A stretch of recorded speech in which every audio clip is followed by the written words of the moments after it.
man will not have legal respite if he gets entangled in a court matter dealing with Waqf property. So that is something that the government wants to sort of intervene and sort of, change. So clearly the government is putting this together and putting this forward as a pro-democracy, pro-common Muslims, narrative. But of course, we saw the statement by the All India Muslim Personal Law Board, which has clearly said that, the Waqf Properties Act is protected by the Constitution of India.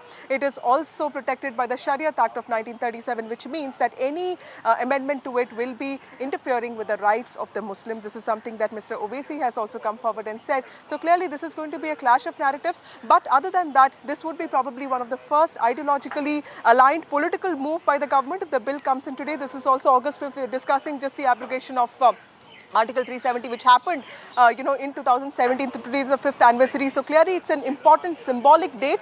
And this whole week is going to be the last week of the budget session. The financial bills are, of course, very important.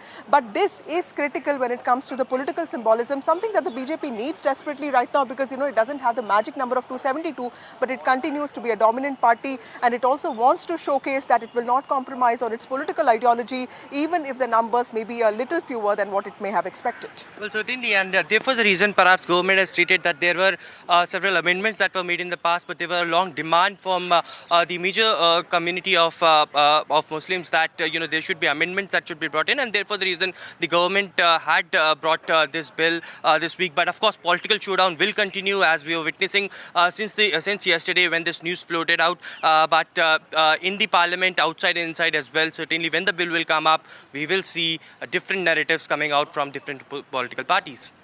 Right. Thank you so much, Vasudha and Aishwarya, for joining us with all those details.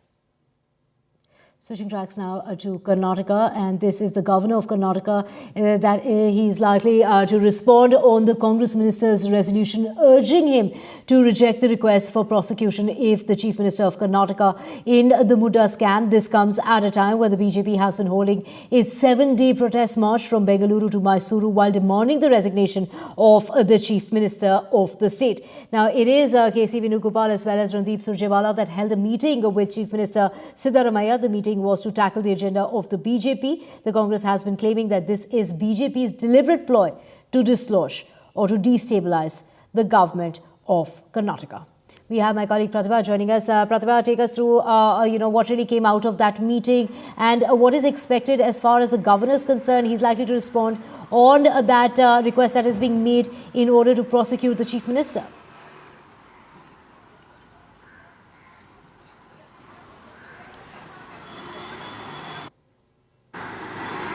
Council of Ministers, which was chaired by the Deputy Chief Minister, Mr. D.K. Shivkumar, where they did pass a resolution against prosecuting Chief Minister Siddaramaiah there. And today there is a likely response that will be heard from the Governor's office as far as this resolution of the Cabinet is concerned. In the meantime, yes, Chief Minister Siddaramaiah is definitely on a sticky wicket because the BJP has been going hammer and tongs with respect to the allegations against the Chief Minister's family there as far as the Mudda scam is concerned. And this also comes in the wake of protests that are on, staged by the BJP, a protest march of sorts staged by the BJP from Bengaluru to Mysore. The BJP has also been planning on holding a rally of sorts in Mysore towards the weekend, and that is when the Congress is also trying to plan its counter strategy, and that is precisely why this meeting was held, which was chaired by both Mr. K.C. Venugopal as well as Randeep Surjewala, where they did hold a meeting with Chief Minister Siddaramaiah, and they did speak about how this is BJP's ploy to destabilize the government as well as dislodge them. And they have also taken steps to ensure that each of those ministers will be heading back to their constituencies, trying to promote the achievements that have been gained by the Congress, and also talk about the guarantees that are being rolled out by the Congress government there. So this has been a counter strategy that has been put in place by the Congress there. But definitely, as far as the Karnataka's political scene is concerned, it's quite volatile right now. Back to you. Right. Thank you so much for joining us with all those details. Now, switching tracks to Maharashtra, and just ahead of the assembly elections, a key meeting being held by the NCP Ajit Paar faction. It is the Sharad Pawar, do remember, had met with Chief Minister Eknath Shinde on Saturday. That meeting that took place twice in less than 2 weeks. So, a meet and greet as far as the politics in Maharashtra is concerned. So, key meetings ahead of the Maharashtra state elections. So, I do remember that meeting that took place between Eknath Shinde and the NCP Supremo Sharad Pawar. That meeting the veteran Maratha leader a second time in a fortnight. The duo talked about issues related to sugar mills and the rehabilitation of villagers who would be displaced by a dam project in the Pune district. So now the NCP faction led by Ajit Pawar is likely also to hold its meeting. This is a meeting that's going to be held in order to discuss the upcoming assembly elections. And Radhika, what time is this meeting scheduled for?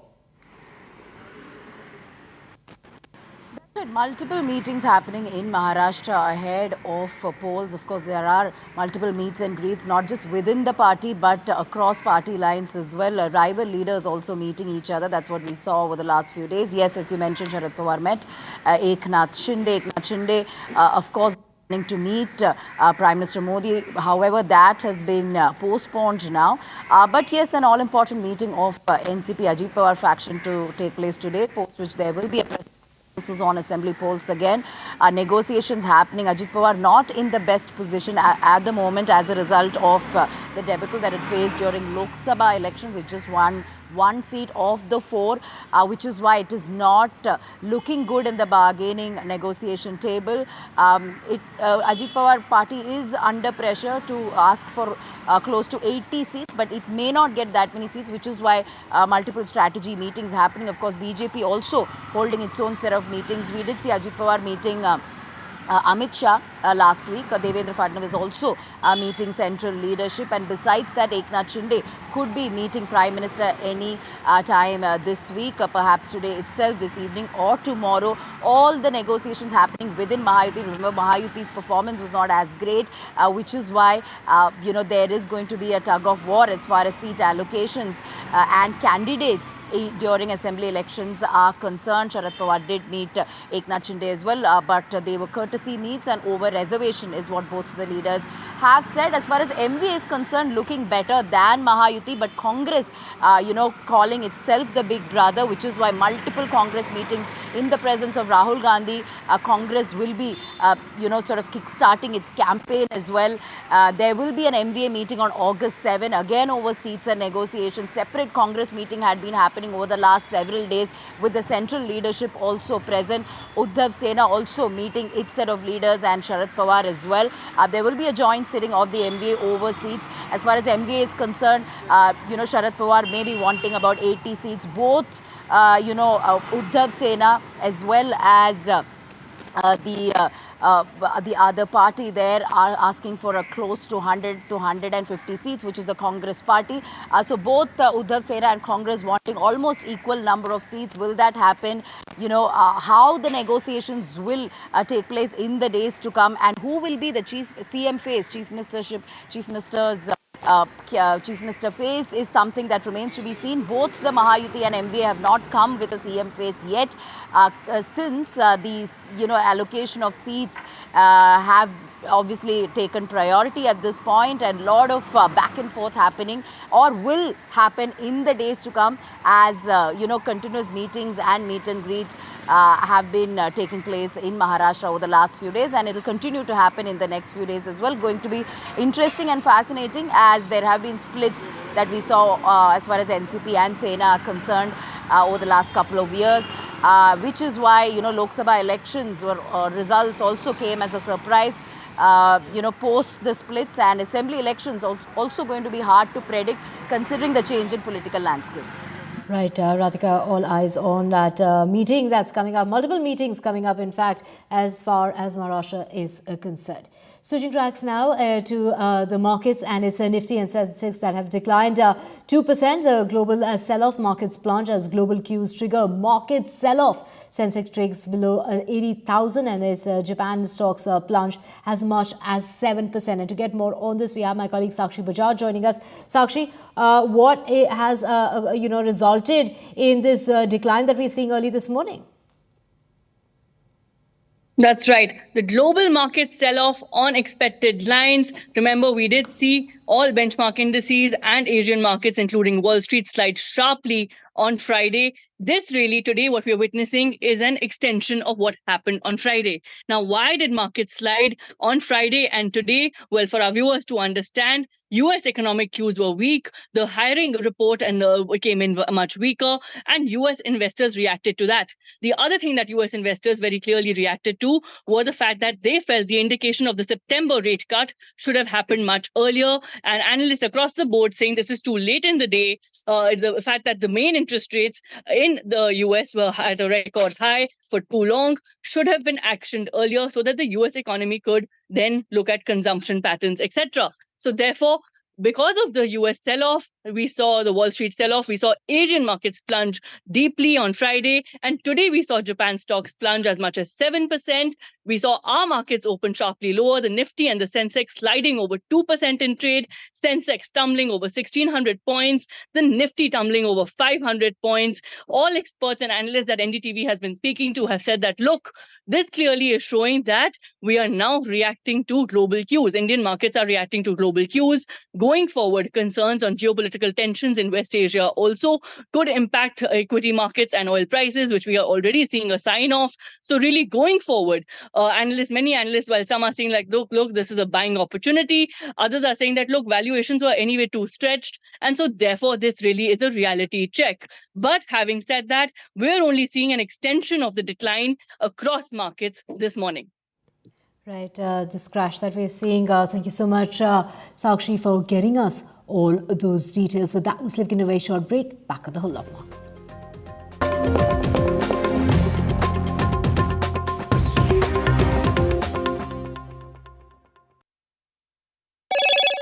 Hello, Moto.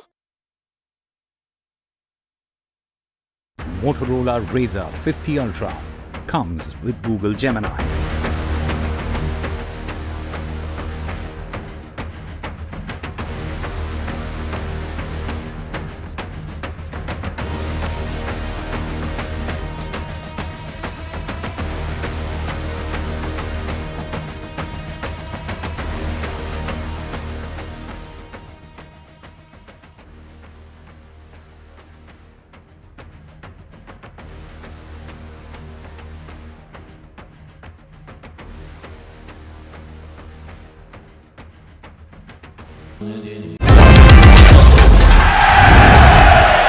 Get the magic of the best working for you now. Link your payment cards once, collect rewards forever.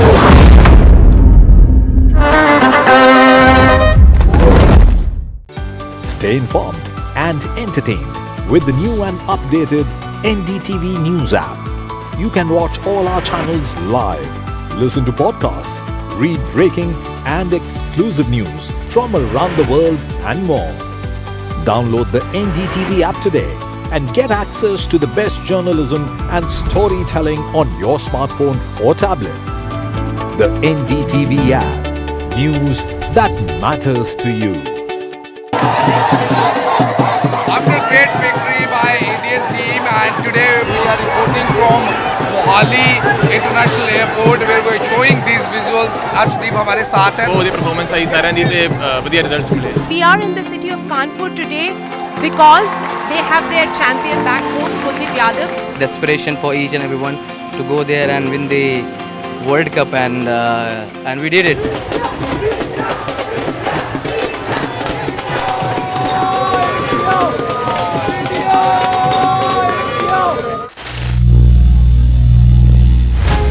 Some people say the metaverse will only be virtual. One day this lecture hall will be made of code, and driverless cars would be trapped in intersections. But even in this maze of the future, you can't wish away health. It's time to become more resilient.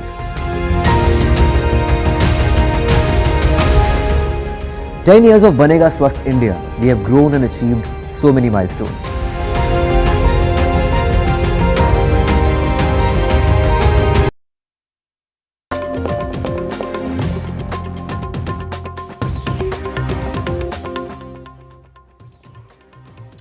Welcome back. Let's get you the very latest in regard to this is the West Bengal minister who was on Saturday seen threatening and verbally abusing a woman official of the State Forest Department and her team members after they removed encroachments from the department's land.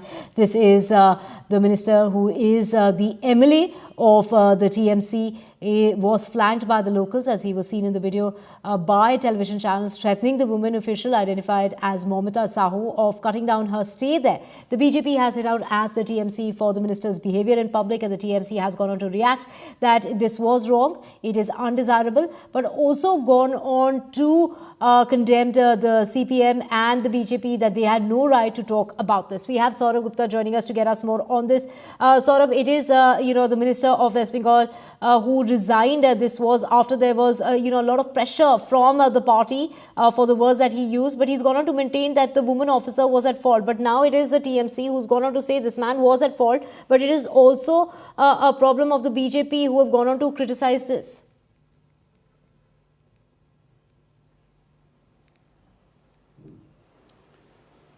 Well, this was, of course, something that was on the cards given the fact that the Trinamool had taken a very strong view of what Akhil Giri had done, and his misbehavior had not gone down well with the top leadership. Now, Akhil Giri had tried to defend himself, saying he was fighting for his people, or that the officer was high-handed in the manner in which the evictions were carried out. But remember, this anti-encroachment drive and these evictions that have been going on in West Bengal have been going on the orders of Mamata Banerjee, the Chief Minister. And therefore, when the party noticed that this Akhil Giri was not, apologizing or whatever, they made it clear that there was a stern message to be sent, and that was that such behavior was not going to be tolerated. They immediately asked him to apologize to that official who is a Forest Department officer, and also asked him to immediately send in his resignation as minister. And Akhil Giri, of course, has emailed his resignation. He's going to hand it over physically today at the assembly. And also, the apology part, of course, there's no clarity on whether he plans to apologize to the lady or not. But definitely the Trinamool acting against Akhil Giri for this kind of behavior, and at the same time sending a message to opposition parties. The BJP had really flagged this issue. The BJP had raised this issue and attacked Akhil Giri and the Trinamool Congress, and rightly so. But now the Trinamool is saying, look, we've acted, we've taken action, but can the BJP or the CPIM, which was criticizing us, also take such action? The Trinamool saying it follows Raj Dharma, which the BJP and the CPIM don't. But in the end, Akhil Giri, of course, is being sacked as a minister for his misbehavior with a Forest Department official. Right. Thank you so much, Saurabh, for getting us all those details. Switching tracks now to more news coming in, and this is in regard to the Supreme Court that's scheduled to pronounce its verdict on a plea of the Aam Aadmi Party, that is the government in Delhi, challenging the LG's decision to nominate aldermen in the Municipal Corporation of Delhi without the aid and advice of the government of Delhi. So it is a bench of the Chief Justice, led by the Chief Justice of India, that had reserved its verdict in the matter on the 17th of May last year. So in the court last year, what was said was that giving the LG the power to nominate aldermen to the Municipal Corporation of Delhi will mean that he can destabilize an elected civic body. In December of 2022, the Aam Aadmi Party defeated the BJP in the civic elections, winning 134 wards and ending the Saffron Party's 15-year run at the helm of the MCD. The BJP won 104 seats and the Congress finished a distant third with just 9. So that key verdict that's coming out is expected at about 10:30 this morning. My colleague Sunil Prabhu has all the details. Now it's going to be nearly 15 months. The people of Delhi, as you can see, are suffering with issues like desilting and various other day-to-day bread and butter issues for the MCD. The Lieutenant Governor at that time, as you rightly pointed out, after the BJP lost power, decided to appoint 10 aldermen, basically nominated members in the MCD council, which will have voting rights when it comes to standing committees.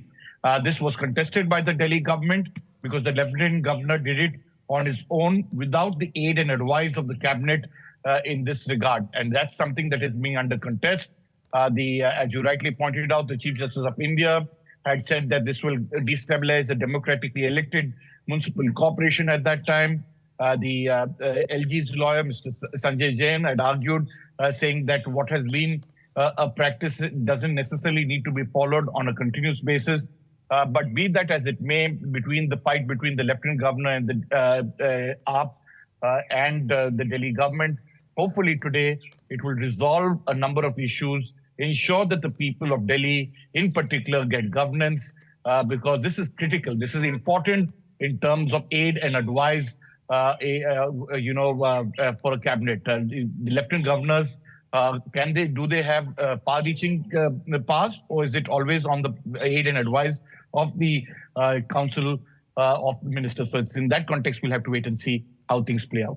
Right. Thank you so much, Sunil. We will keep tracking that story and coming back to you for more on that. Switching tracks to Bangladesh now. Nearly 100 people have died after thousands of Bangladeshi protesters demanding the resignation of Prime Minister Sheikh Hasina clashed with the ruling party supporters on Sunday. The clashes broke out when protesters attending a non-cooperation program to demand the government's restriction. This is the resignation that is facing opposition from the supporters. Now, the Home Ministry has decided to impose an indefinite countrywide curfew amid fierce clashes, and mobile internet services have also been restricted in the country.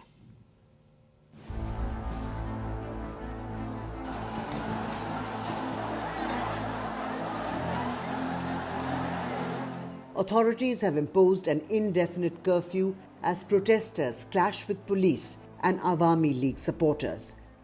The latest round of tension comes as student leaders have declared a campaign of civil disobedience against the government. Mobile internet services have been suspended in response to escalating unrest. The violence began early Sunday morning as protesters, part of a non-cooperation movement, took to the streets. They chanted anti-government slogans and demanded the resignation of Prime Minister Sheikh Hasina. In response, supporters of the ruling party confronted them. আমাদের দাবি এক দফা এক শেখ হাসিনার পদত্যাগ আমরা সে ভেবেছে আমাদেরকে শিক্ষা প্রতিষ্ঠান বন্ধ করলে আমাদের আটকে রাখতে পারবে আমাদের আটকে রাখা যাবে না আমার ভাই রক্ত রাস্তার মধ্যে এখনো পড়ে আছে রক্তের দাগ শুকায় নাই এইজন্য আমরা রাজপথ ছাড়ছি না যতক্ষণ তার পদত্যাগ হয় এই বাংলাদেশ আজকের এই সিচুয়েশন এই হত্যাযজ্ঞ এটা আপনাদের কারণে এবং আপনাদের ব্যর্থতার কারণে এটা আপনারাই করতেছেন আপনারা যদি সঠিক বিচারটা করতেন শুরু থেকে যদি এটা মেনে নিতেন তাহলে এত কিছু কোনোদিন হইতো না The current protests are a continuation of last month's anti-quota demonstrations. Initially sparked by students demanding an end to the quota system for government jobs, the unrest has grown into a broader political crisis. Prime Minister Hasina has labelled the protesters as criminals and has instructed the police to use forces to suppress the unrest. The violence has led to widespread vandalism. Buses and ambulances have been set ablaze, and the Hasina government has responded by shutting down major social media platforms, including Facebook, Messenger, WhatsApp, and Instagram.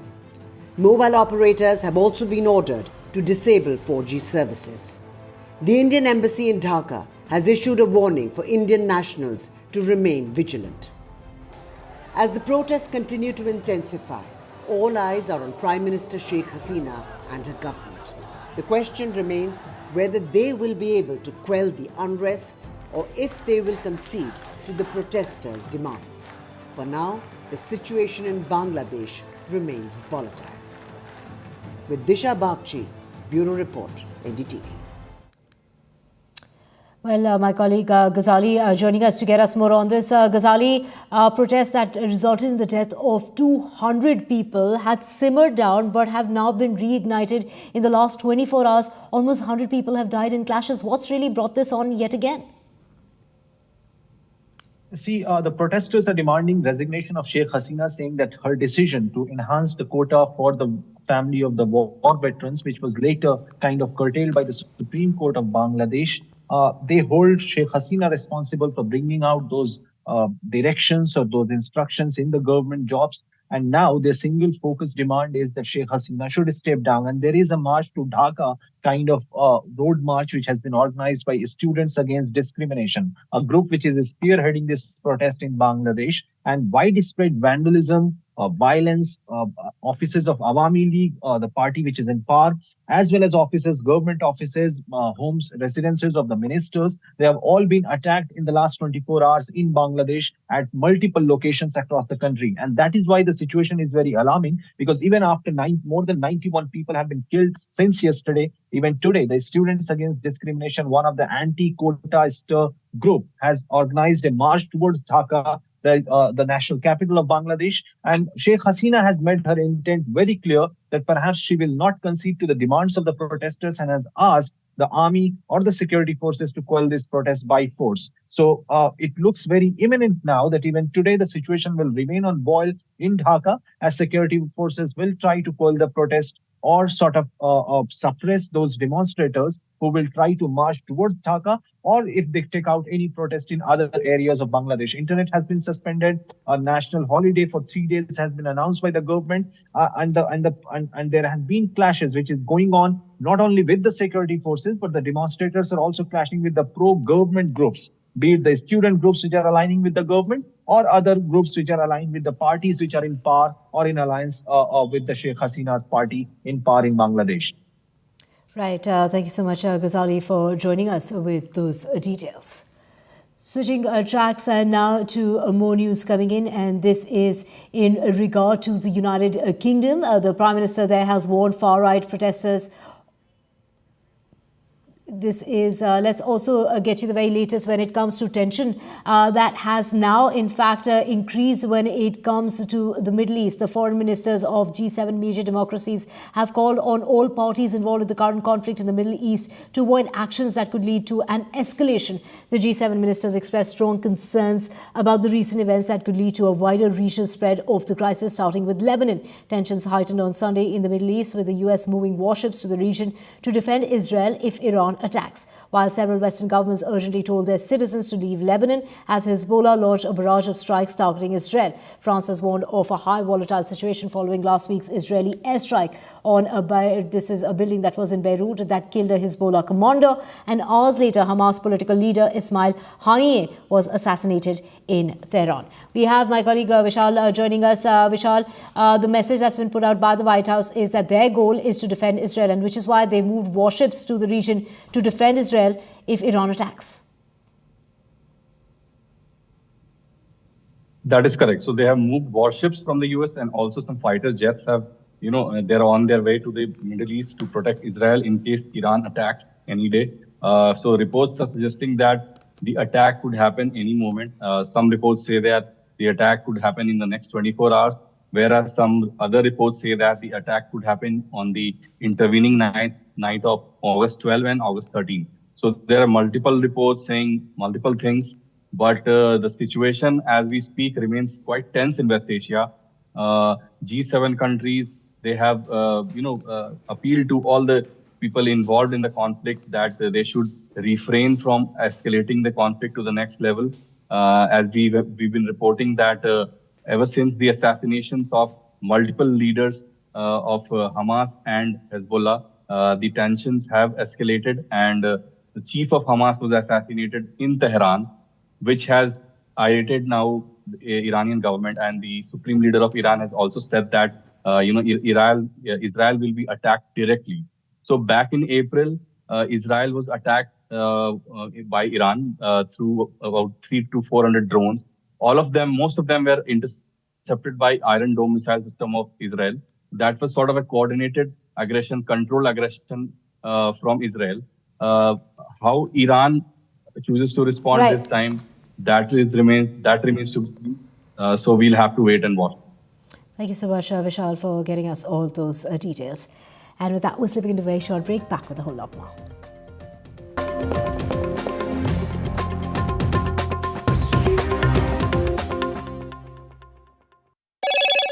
Hello, Moto. Motorola Razr 50 Ultra comes with Google Gemini.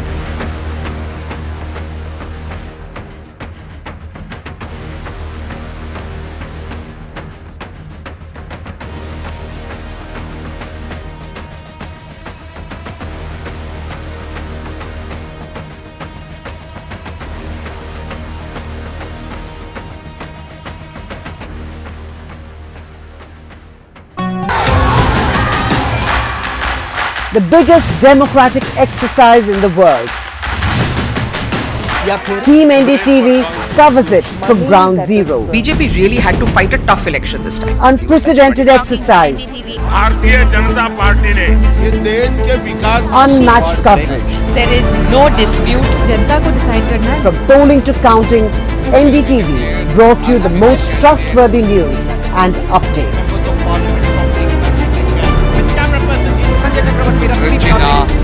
Elections mean NDTV. NDTV proudly upholds its legacy of trust and credibility.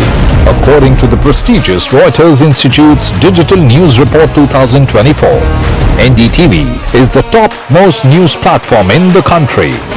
Number one in both online and offline reach in India.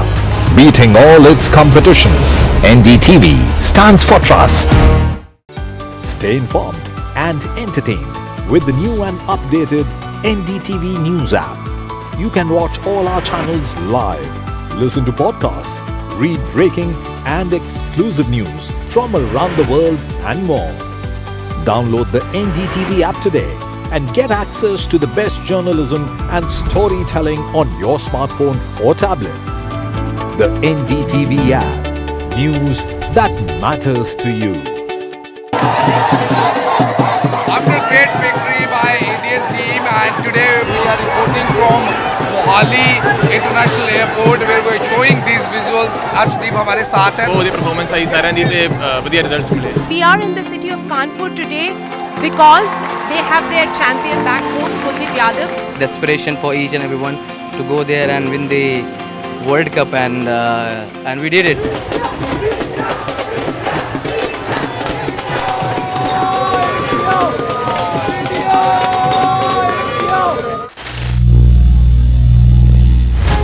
Some people say the metaverse will only be virtual. One day this lecture hall will be made of code, and driverless cars would be trapped in intersections. But even in this maze of the future, you can't wish away health.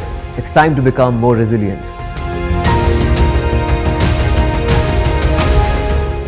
10 years of Banega Swasth India, we have grown and achieved.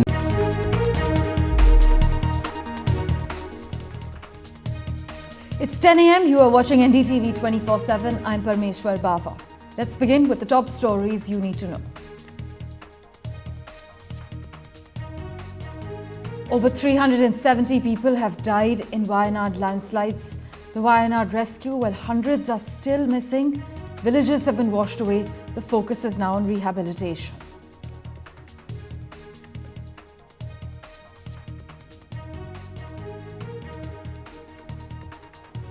In the Munda scam, the big question is, will the Karnataka Chief Minister be prosecuted today? The Governor is likely to decide on the Chief Minister's prosecution request. A Council of Ministers has urged the Governor to reject the request. Global cues trigger massive market sell-off. Asian markets plunged. The Nifty and Sensex slide over 1.5%. It's the 5th anniversary of Article 370's abrogation. The government says Jammu and Kashmir is a torchbearer of India's growth story. The focus is on state polls and the poll panel's visit to the valley next week.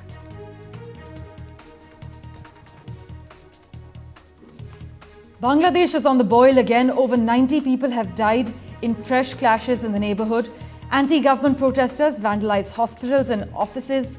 Protesters demand Sheikh Hasina's resignation. India, meanwhile, issues an advisory saying do not travel to Bangladesh.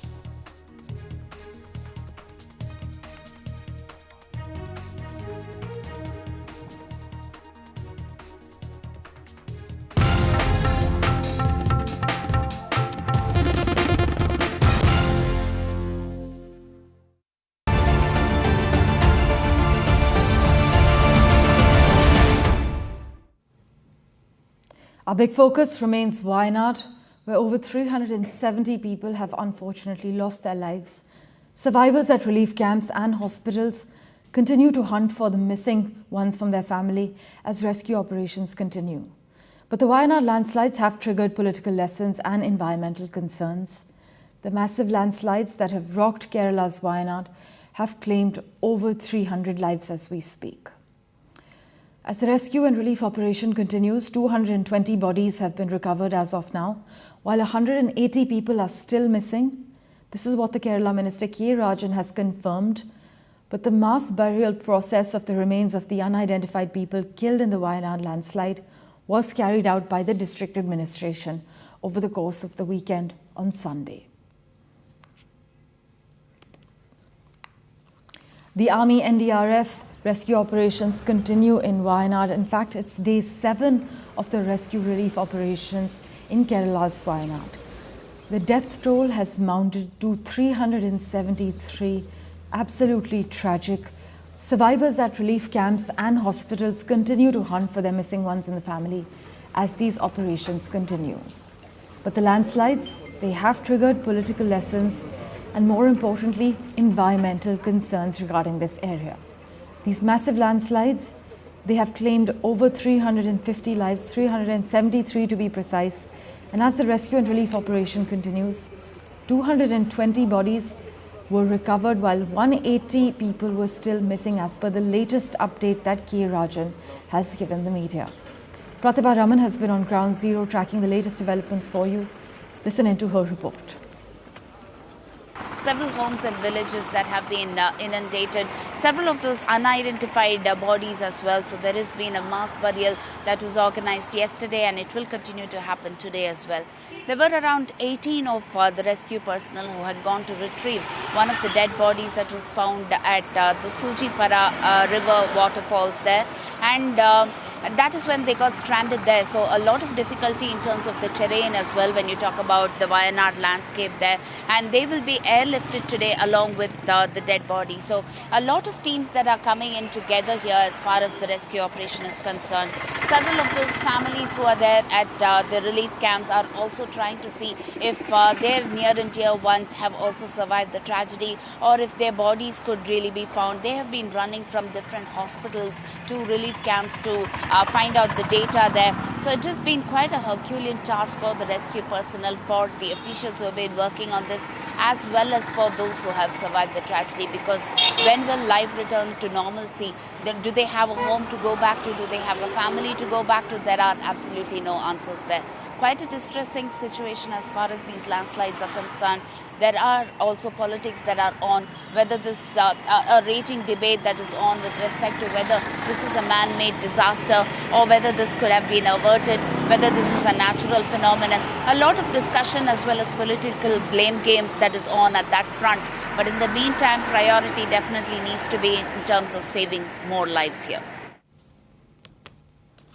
Well, the mass burial process of the remains of the unidentified people killed in the Wayanad landslides was carried out by the district administration. We will, of course, get you the latest updates from ground zero. But for now, let's turn our attention to Himachal Pradesh. 13 people have now died and over 40 people are still missing in cloudbursts in Himachal Pradesh's Mandi Kullu and Shimla districts that took place on the 31st of July. I must inform you that the Army, the NDRF, the SDRF, the Indo-Tibetan Border Police, the CISF and Himachal Pradesh Police have been deployed extensively. In fact, as rescue operations are still underway, locals claim that there is no electricity in Samej, in Dharasarda and Kushwa on the Shimla and Kullu border. Rescuers have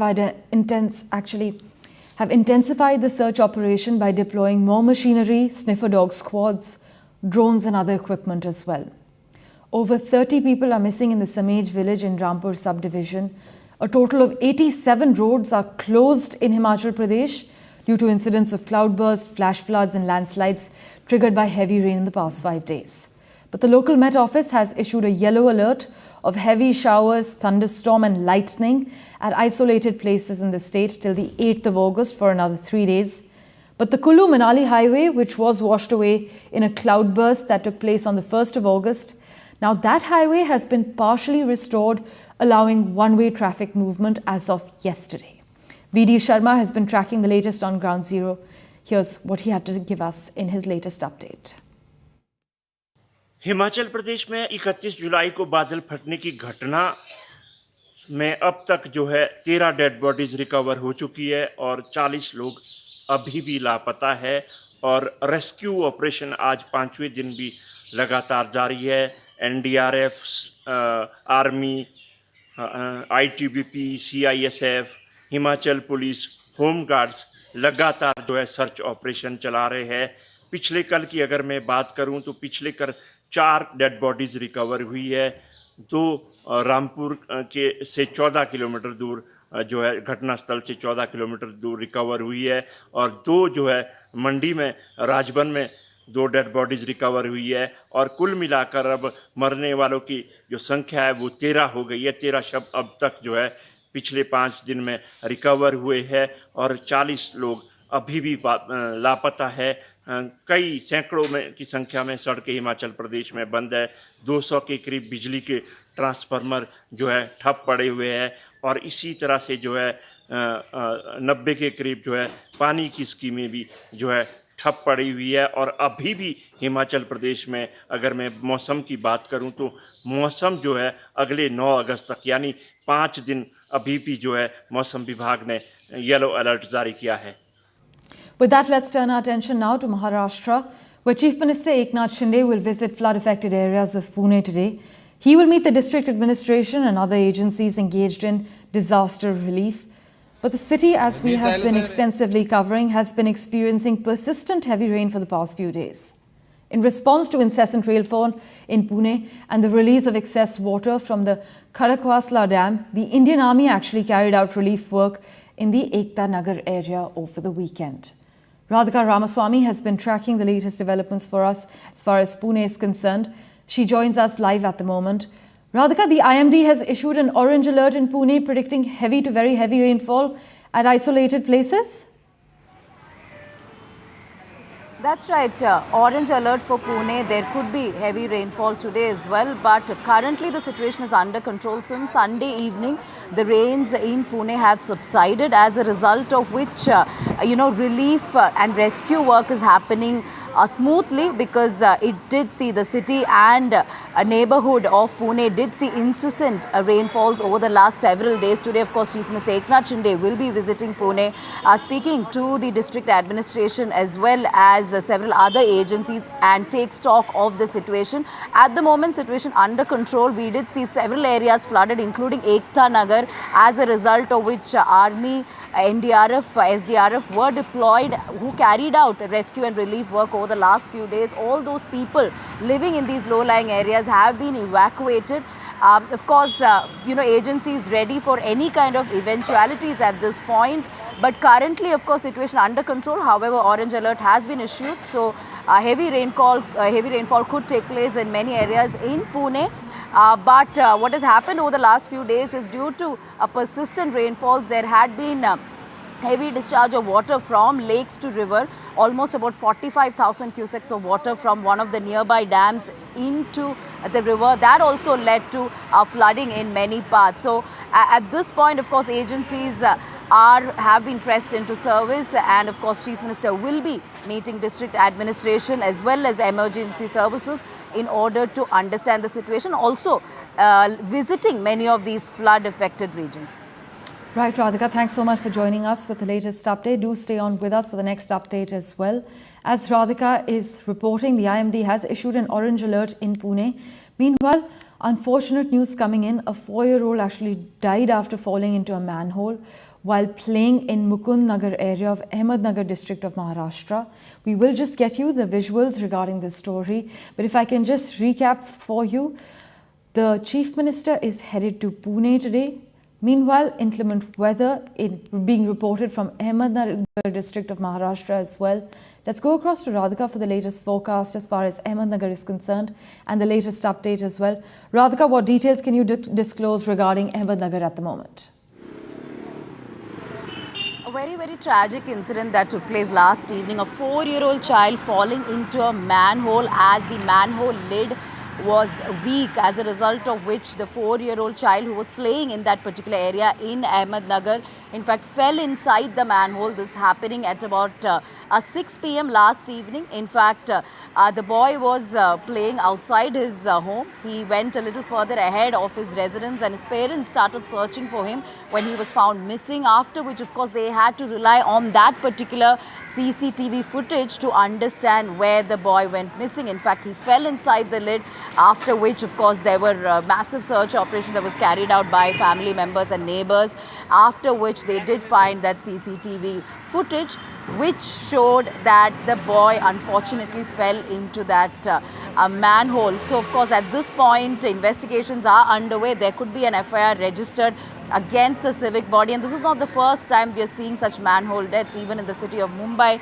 a few years back, as a result of heavy rainfall, we did see manhole deaths taking place, and then, of course, Bombay High Court issuing orders to make sure that manholes and potholes across the city and in the neighboring areas are repaired and taken care of by the civic authorities. But over and over again, due to heavy rainfall, we do see, the lids of the manholes weakening, as a result of which, people fall inside it, injure themselves, and even in certain cases, casualties as well. In this case, of course, an unfortunate death of this 4-year-old child who accidentally fell into this manhole as a result of a weak lid on the manhole, as a result of it being damaged.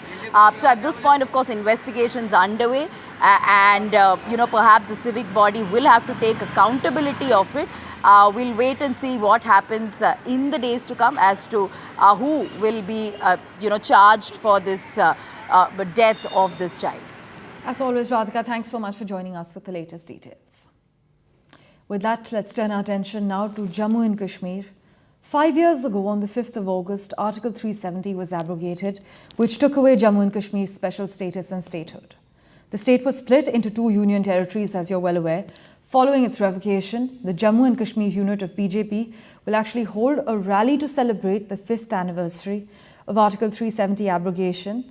In fact, the security has been beefed up in the region as a precautionary measure to maintain law and order during this event that the BJP has planned.